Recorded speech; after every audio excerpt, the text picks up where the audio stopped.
Bueno, mis hermanos, vamos de nuevo entonces a retomar nuestro estudio de escuela dominical. Estamos estudiando acerca de la doctrina de salvación, de soteriología. Voy a compartirles entonces aquí la presentación que hemos venido trabajando.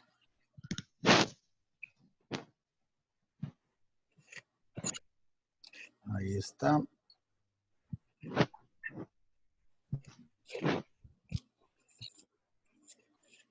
Bien, entonces estamos estudiando soteriología. Tenemos nuestro versículo lema, está en la carta a los Efesios, capítulo 2, versículo 8 y versículo 9. Porque por gracia sois salvos por medio de la fe, y esto no de vosotros, pues es don de Dios, no por obras para que nadie se gloríe. Y estamos entendiendo que es gracia, que es salvación, que es fe, que es un don de Dios. Todas estas cosas las hemos venido estudiando poco a poco, aprendiendo palabra por palabra. Hace 8 días estuvimos mirando o recordando que por causa de lo que sucedió en Edén, ¿recuerdan? De la desobediencia de los hombres se creó un abismo, ¿no? Un abismo por causa del pecado, un abismo entre el hombre y Dios, una relación rota. Y desde entonces el hombre ha procurado justificarse frente a esa situación y tratar de lograr hacer un puente, para que me entiendan, entre, ahí como se ve en la imagen, entre donde está el hombre y está Dios. Y trata de hacer cosas, obras, justificarse, hacer cosas buenas, pero como estuvimos viendo, delante de Dios todo esto es inútil. Estuvimos viendo cuál es el concepto del hombre de sí mismo. Si recuerdan, estuvimos leyendo Lucas 18, del 10 al 12, este lugar cuando, o este momento cuando un fariseo llega a orar al templo y también llega un publicano de los recaudadores de impuestos, y el fariseo con todo su orgullo y con toda su grandeza le ora a Dios, justificándose y diciendo gracias porque yo soy bueno, soy perfecto, doy diezmo, hago bien y no soy como este que está detrás mío, ¿no? Así nos vemos nosotros como hombres, como seres humanos delante de Dios. Nos justificamos con obras. Decimos que somos buenos. Por eso, cuando nosotros hacemos el curso de los pasos del maestro, la primera pregunta que uno le hace a una persona para mostrarle el evangelio es precisamente esa. ¿Te consideras una buena persona? Y yo diría que el 100% le contesta a uno, sí, claro, claro, yo soy excelente persona. Soy muy buena gente con todo el mundo, no le hago mal a nadie, no mato ni una mosca, etcétera, etcétera. Y empezamos a justificarnos, ¿no? Finalizando el estudio anterior, dejamos una tarea. La tarea consistía en que cada persona debía tomar uno de estos, o mejor, dos de estos pasajes bíblicos que aparecen ahí en la pantalla. Leerlos a partir del entendimiento, responder estas preguntas. La primera era, ¿a qué conclusión debe llegar una persona si acepta esta descripción? Entonces, habría que, por supuesto, leerlo para poder entender cuál es la descripción a la cual nos se está refiriendo, ¿no? ¿Lo hicimos? Pregunta. Leímos dos de estos pasajes. ¿Quién leyó dos pasajes y qué nos dice acerca de esta primera pregunta? Los escucho, mis hermanos. Tomen sus Biblias, tomen sus apuntes, abran sus micrófonos y les presto atención.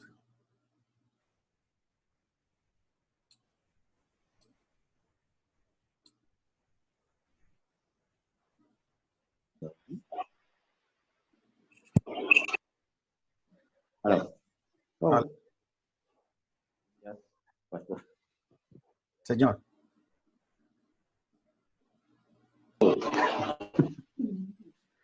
Yo saqué todos y pues, ¿qué conclusión debe llegar una persona si acepta esta condición?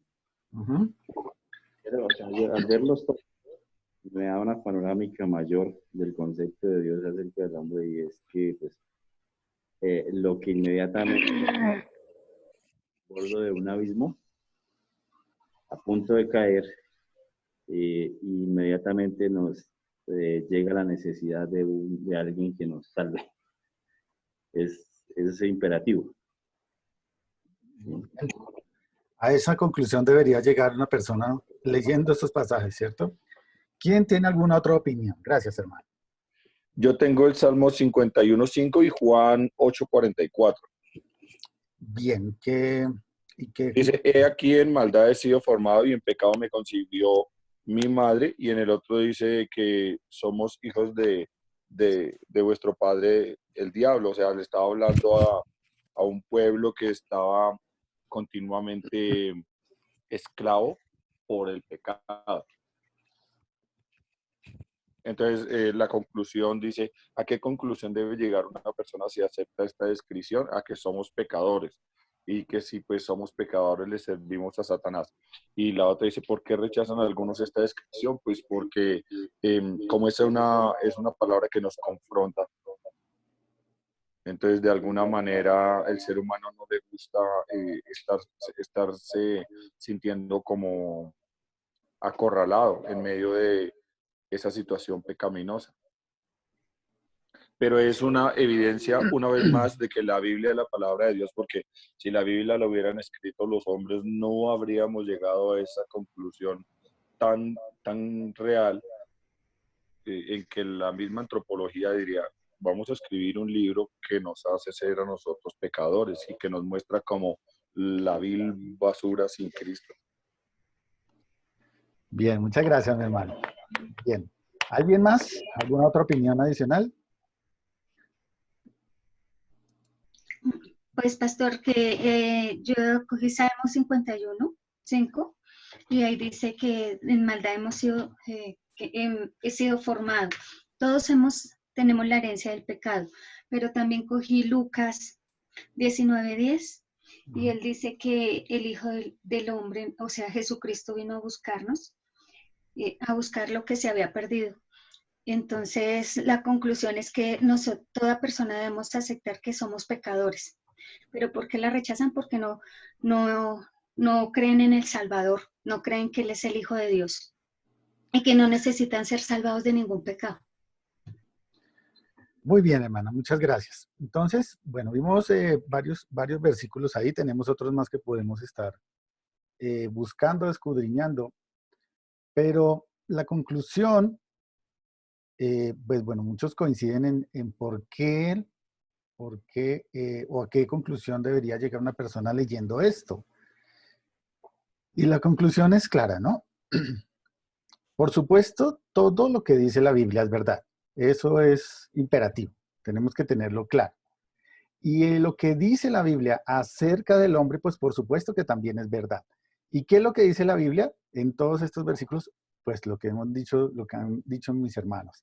Estamos perdidos.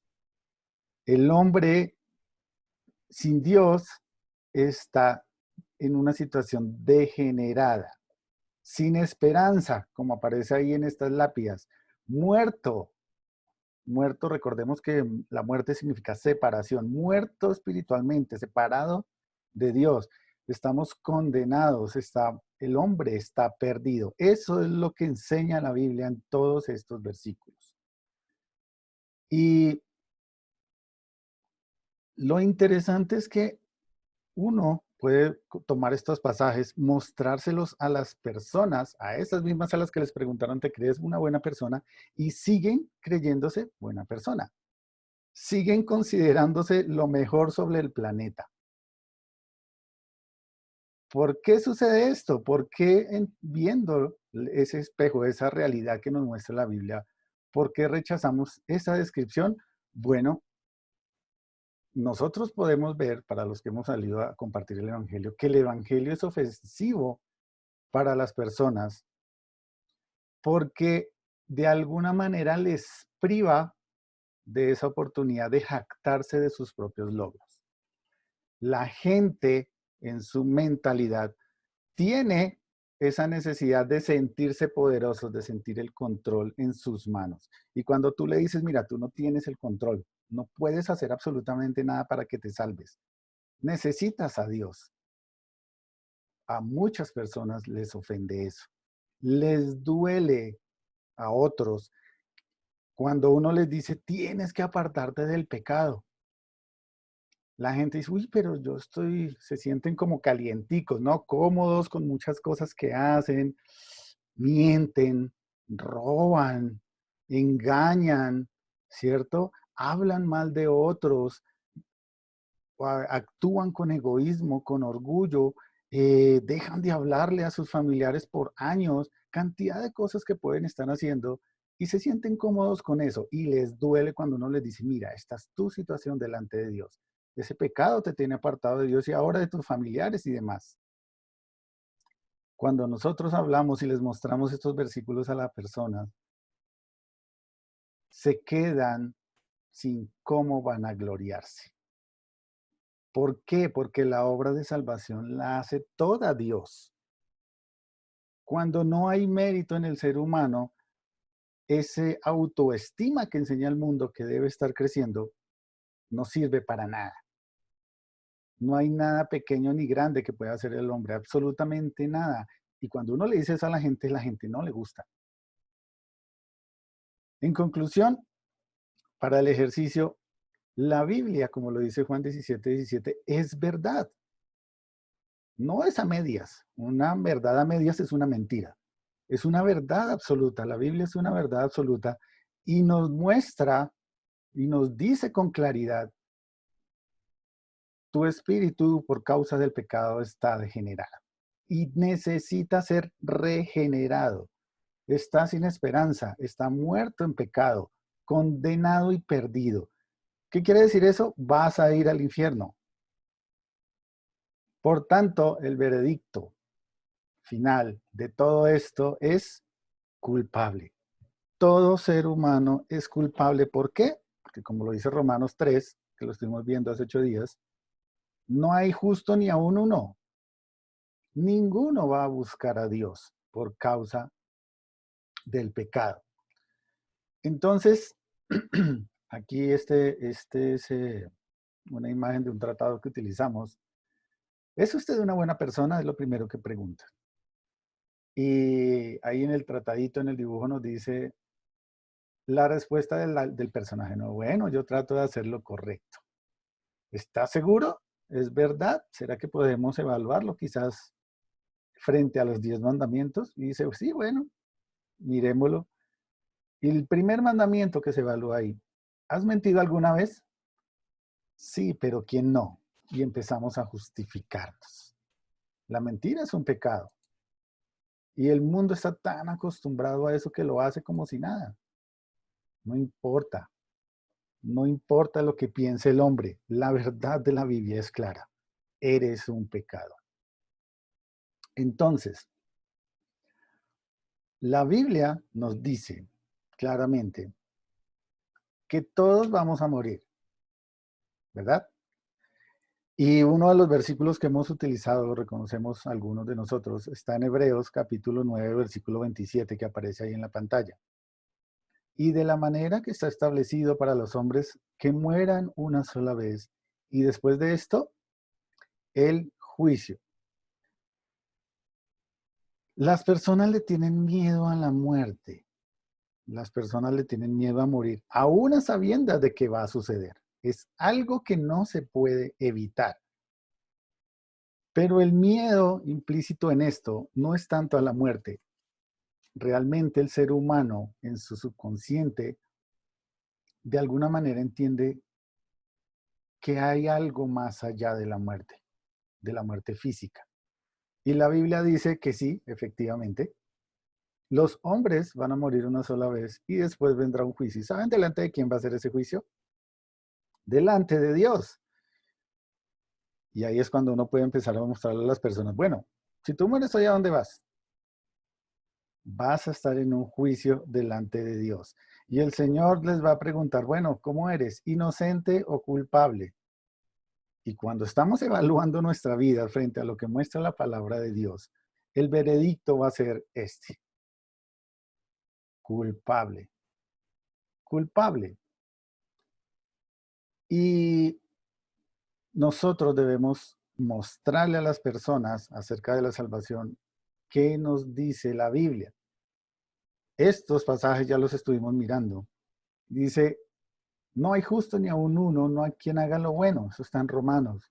Todos estamos muertos en delitos y pecados. Efesios 2:5. Sin importar lo que hagamos, estamos destituidos de la gloria de Dios. Eso quiere decir que estaremos delante, y de acuerdo a Hebreos 9:27, estaremos delante de Dios Todopoderoso, enfrentando un juicio, porque Dios es justo y no tolera el pecado. No hay escapatoria para ese veredicto. Si nuestro veredicto es culpable, vamos a estar delante del trono de Dios en un juicio. ¿Y la sentencia cuál va a ser? La sentencia es el infierno. La palabra de Dios dice que los que no se hallen en el libro de la vida del Cordero serán echados al lago de fuego. Y cuando llega uno a este punto y les enseña a las personas lo que dice la palabra de Dios, es un buen momento para preguntarles, ¿te preocupa esto? ¿De verdad te preocupa ir al infierno? ¿O estás muy cómodo con tu pecado? Y cuando se dan cuenta de su verdad, de su realidad, frente a Dios, de que esa relación está rota y de que por causa del pecado vamos a tener un juicio y vamos a ir al infierno, surgen varias preguntas, ¿no? Y muchas de esas podrían ser, bueno, si ninguna obra que nosotros hagamos sirve, si nada de nuestros esfuerzos sirven para regenerar nuestro espíritu degenerado, ¿qué podemos hacer? ¿O qué esperamos? ¿Ya estamos perdidos del todo? Si nada de lo que hagamos por el empeño que pongamos sirve para restaurar esa relación con Dios, si nada sirve, ¿qué esperanza tenemos nosotros? Las personas podrían pensar, estamos perdidos definitivamente. No hay nada que hacer y vamos directo para el infierno. No tenemos de otra. Enfrentar ese juicio, ser hallados culpables y ser arrojados en un infierno eterno, sufriendo, sin Dios. Pero ahí es donde nosotros entramos a mostrarle lo que estamos estudiando, las buenas nuevas. Las buenas nuevas son buenas noticias. Y a sabiendas primero de que no podemos hacer nada, vamos a mostrar qué hizo Dios por nosotros en nuestra inutilidad de poder hacer alguna obra. Tenemos algunos pasajes como este, por ejemplo, primera carta a los Corintios, versículo 15, 3 y 4. Dice la palabra de Dios allí, está en sus pantallas. Porque primeramente os he enseñado lo que asimismo recibí. Está hablando el apóstol Pablo a la iglesia de Corinto y les está mostrando el evangelio y les dice que Cristo murió por nuestros pecados conforme a las escrituras y que fue sepultado y que resucitó al tercer día conforme a las escrituras.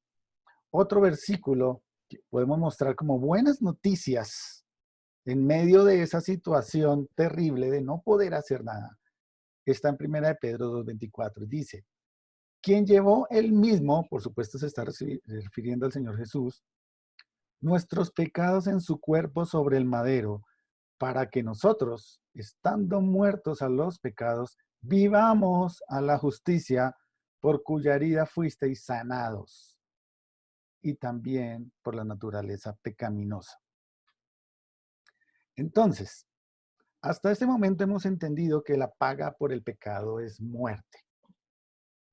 Pero el hombre pecador, con una muerte en una naturaleza pecaminosa, no puede cubrir ese pago exigido por Dios. La causa por la cual estamos separados de Dios, o el hombre ha sido separado de Dios, se llama el pecado. Y el pago por ese pecado es la muerte, de acuerdo a Romanos 6:23. Pero la Biblia nos da esta buena noticia, que Cristo murió por nuestros pecados. ¿Saben? Jesucristo realizó la obra que ninguno de nosotros podíamos realizar. ¿Por qué? Porque la muerte exigía el pago de una criatura santa, sin pecado, que pagara por completo esa culpabilidad del hombre. Y ningún hombre puede hacer esto. Por eso ninguna obra de hombre sirve.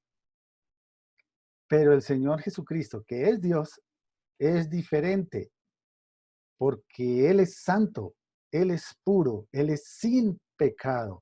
Y esa muerte en la cruz del Calvario fue el pago completo que exigía Dios por el pecado.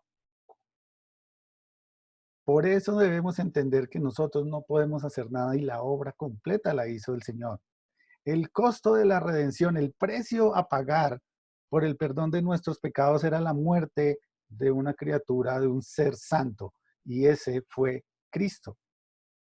Ese fue el Señor Jesucristo. La muerte de Él pagó el 100% todos nuestros pecados. Ahora, en primer lugar, Jesús pagó el precio por el pecado. En segundo lugar, estas buenas noticias traen otra información. Romanos 6:10 nos dice, porque en cuanto murió, al pecado murió una vez por todas, más en cuanto vive para Dios, vive. Juan 1:29 nos dice, el siguiente día vio Juan a Jesús que venía a él y dijo, he aquí el Cordero de Dios que quita el pecado del mundo. Y Hebreos 9:26 nos dice, de otra manera le hubiera sido necesario padecer muchas veces desde el principio del mundo, pero ahora en la consumación de los siglos se presentó, y está hablando del Señor Jesús, una vez para siempre. Una vez para siempre. Por el sacrificio de sí mismo para quitar de en medio el pecado. La segunda parte de estas buenas noticias del Evangelio que tenemos en medio de esta situación de nosotros inútil y perdida es, primero, Jesús pagó el precio por el pecado. Y segundo, la Biblia nos dice que en Jesús Dios Padre juzgó el pecado una sola vez y para siempre, de una vez por todas. Es decir, este hombre santo, que es el Señor Jesús, y Dios santo, cuando fue a la cruz y fue clavado en esa cruz, estaba tomando tu lugar, estaba tomando mi lugar, estaba muriendo en mi lugar donde yo era el culpable y yo debía estar allí clavado en esa cruz. Esto es lo que llamamos en doctrina de la salvación muerte vicaria o sustitución. Son dos términos más que debemos incluir ahí en nuestra lista de términos de soteriología. La muerte vicaria o la sustitución quiere decir que allí en esa cruz debíamos estar cada uno de nosotros, pero el Señor tomó mi lugar porque era santo y quería dar un precio completo que cubriera la exigencia de Dios para darme vida eterna y para restituir esa relación entre Dios y cada uno de nosotros. Por lo tanto, la muerte de Jesucristo en la cruz del Calvario pagó completamente la pena exigida o el pago exigido por Dios. Eso permite que el Señor justo, viendo al injusto pecador y apartado, tuviera una forma de hacerlo justo, de verlo como justo. La Biblia nos dice una vez más, no hay justo ni a uno, ninguno de nosotros es justo, pero por medio de la muerte de Jesucristo en la cruz y el derramamiento de su sangre, nos ve como justos delante de Él. Ese es otro término en soteriología que se conoce como justificación. Eso es la justificación de la que habla el apóstol Pablo ahí en la epístola a los romanos. Entonces, cerrando un poquito el tema, no hay nada que podamos hacer, mis amados hermanos. Ninguno de nosotros, por más buena gente que se crea y crea hacer buenas obras para ganar la salvación y el favor de Dios, no sirve de nada. No hay nada que podamos hacer. Pero la palabra de Dios dice en Juan 3:16 que de tal manera amó Dios al mundo, que ha dado a su Hijo unigénito, el Señor Jesucristo, para que todo aquel que en él cree no se pierda. Es decir, no vaya a ese juicio y tenga que ir al infierno, sino que mejor tenga vida eterna. ¿Quiénes tienen vida eterna? Los que en él creen, dice allí la palabra de Dios. ¿En quién? En el Hijo de Dios, en Jesús. ¿Qué mayor amor puede haber que este? Un Dios que sabe cuál es nuestra situación de pecado, nuestra situación débil, terrible, sin esperanza. ¿Cuál será? ¿Cuál tal grande es el amor de Dios que Él mismo proveyó la solución? Porque ninguno de nosotros podíamos hacerla. Por tanto, toda la obra para poder lograr que la relación entre Dios y el hombre que ha estado separada por el pecado se volviera a restaurar, la hizo Dios mismo a través de la obra del Señor Jesús en la cruz. Por eso, como dice Primera de Juan 1, 8 y 9, lo que tendríamos que preguntarnos ahora, o cualquier persona se pregunta, bueno, soy un pecador, lo entiendo. No hay nada que pueda hacer para cambiarlo, para salir de ese estado de perdición. Entiendo que el Señor hizo una obra por mí. Entiendo que murió en la cruz por mis pecados. Entregó su vida para darme perdón, para restituirme a la gloria de Dios. Pero, ¿cómo se obtiene ese perdón si yo no puedo hacer nada? ¿Qué debo hacer entonces? Primera de Juan 1, 8, 9 dice, si decimos que no tenemos pecado, nos engañamos a nosotros mismos y la verdad no está en nosotros. Pero por otro lado nos dice que si confesamos nuestros pecados, Él es fiel y justo para perdonar nuestros pecados y limpiarnos de toda maldad. No se trata de que hagamos alguna obra para ganarnos el perdón de Dios. El perdón de Dios está ahí. Eso es un regalo. Por eso se llama gracia. Es un regalo, es gratis. Está disponible para quienes desean, quieren entender esta verdad delante de Dios, que somos pecadores y estamos destituidos de su gloria.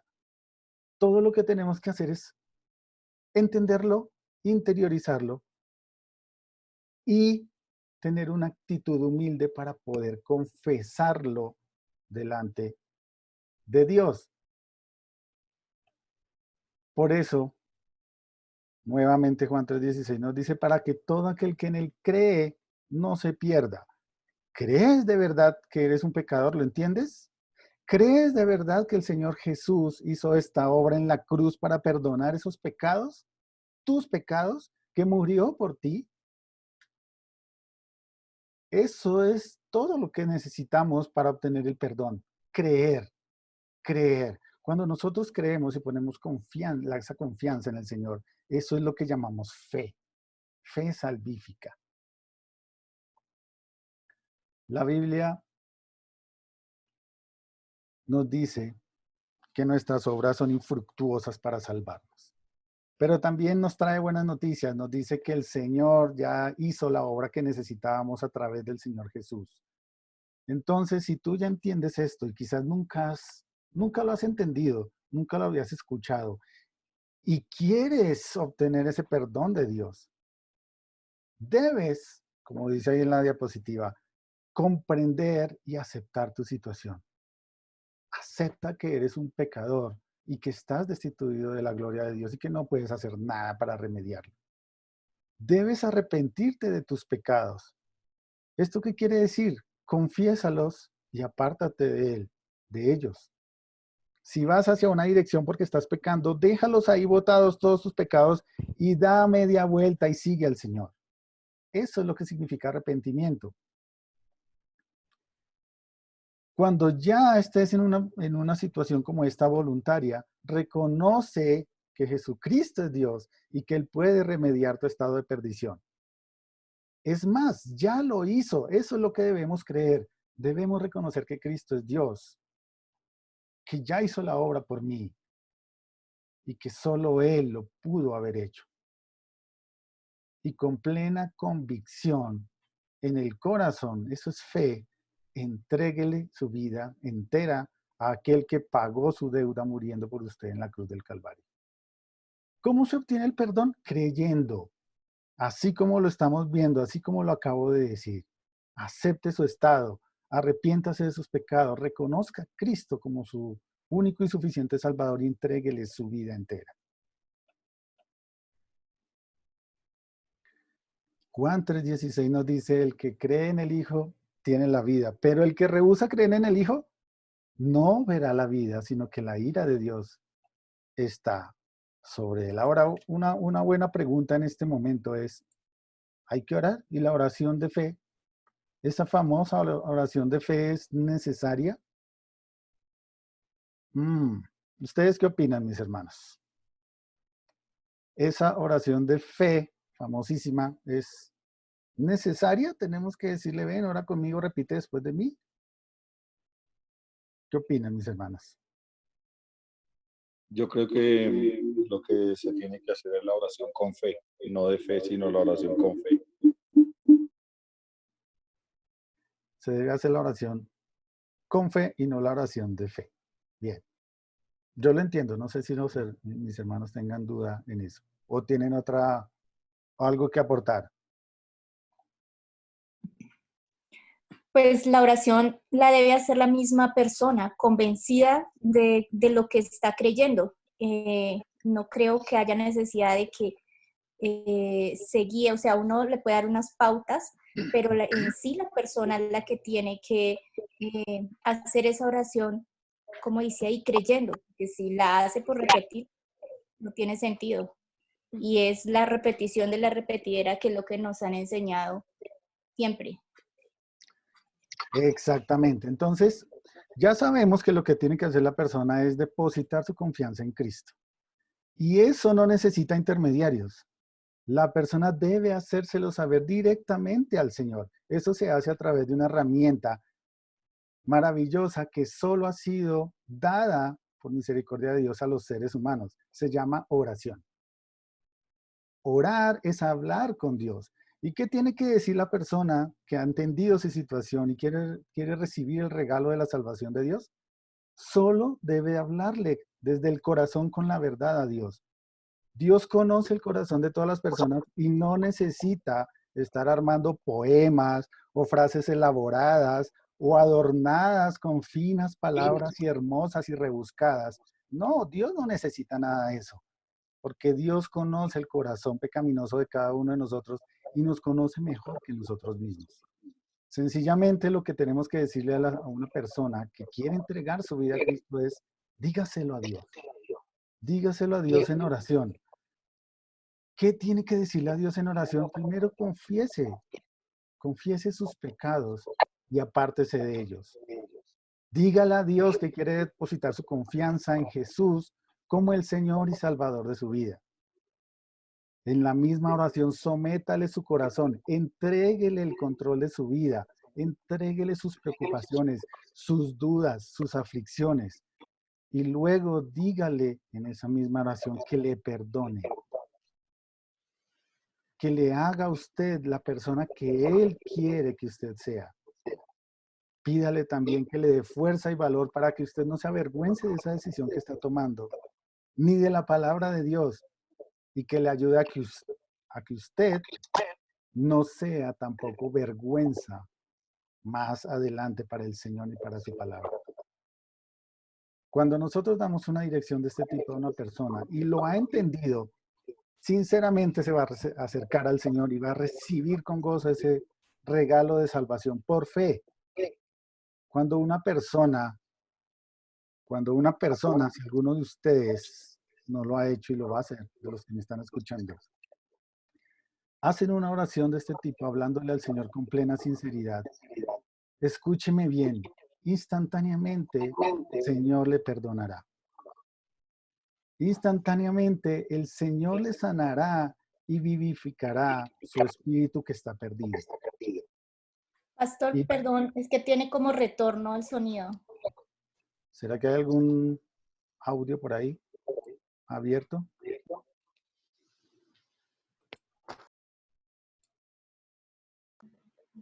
¿Me escuchan ahí?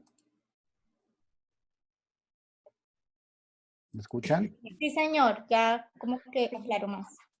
Gracias. Entonces, tomar esta decisión por el Señor no es nada mágico.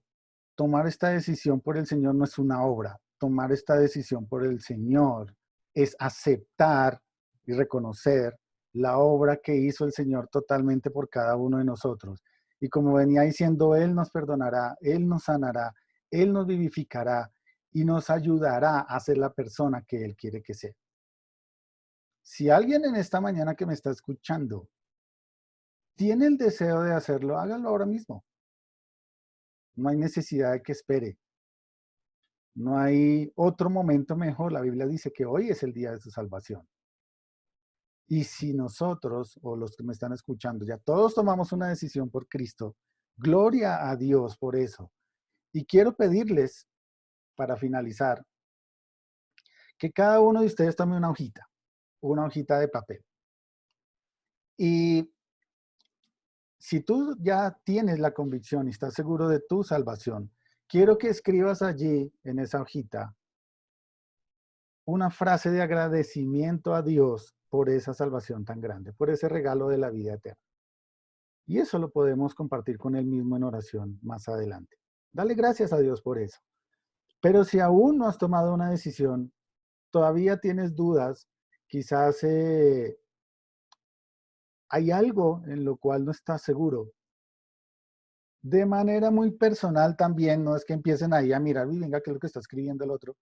No, de manera muy personal, si tú no tienes o entiendes que todavía no tienes una relación personal con Cristo, escribe ahí en tu hojita qué es lo que aún no entiendes.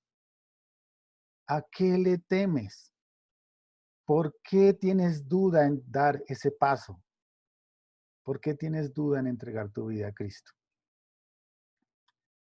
Y especialmente para las personas que no han tomado esta decisión y van a escribir ahí sus dudas, por favor no se queden con esas dudas.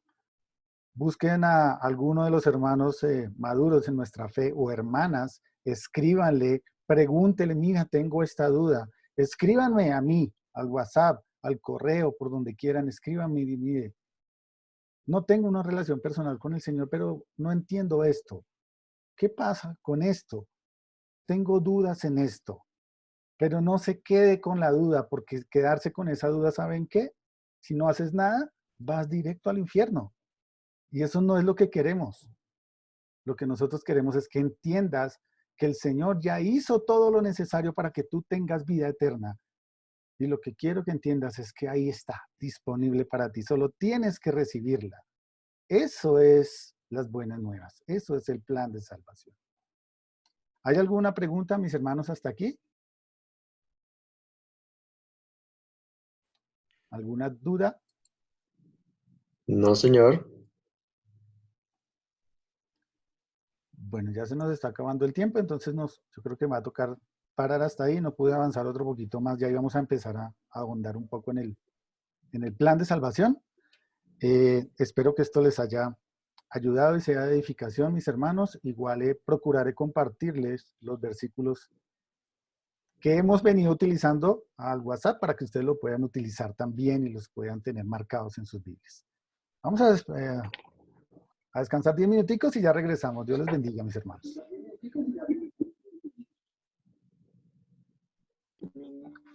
Gracias, pastor.